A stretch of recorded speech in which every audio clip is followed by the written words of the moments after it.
Kung wala impeachment, kung dili siya ma-impeach.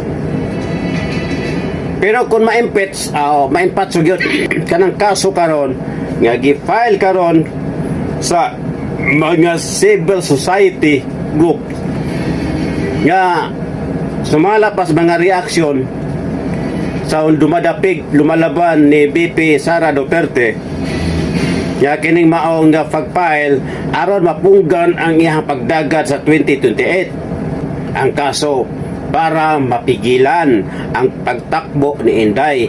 Hindi mapigilan niya, mas lalong mapalapit sa puso ng Pinoy si Inday pag ganyan ang senaryo. Walay gibukaton, walay ebidensya ang maong kaso, mas advantage ni Inday. Diba? Kung walay ebidensya, gama-gama kanang kaso karon nga gisangat sa mga civil society leaders.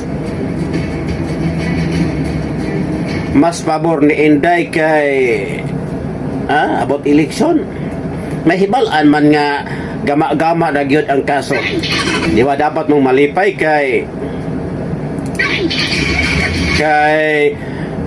sama na, di man mo daog ng kasong gama-gama, tanawas dilima ron.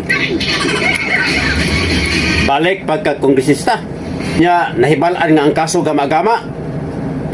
So kon kanang inyo gikahadlukan nga kanang pag-file sa mga kaso karon nga plunder,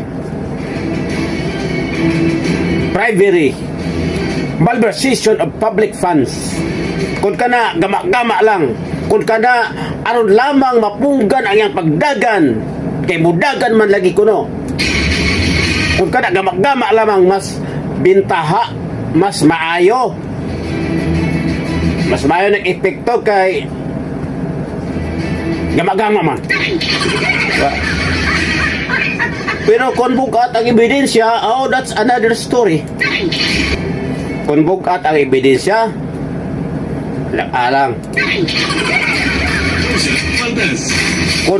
Kung bukat ang ebidensya, magpatigbabaw ang hustisya. Kung tinuod nga gama-gama ran ano lamang mapungkat iyang pagdagan. Tanang kriminal angay kasuhan, isang atang tanang kaso diha aron manubag ang tanang kriminal. Di kami ngunta nga unahon ang ghost projects.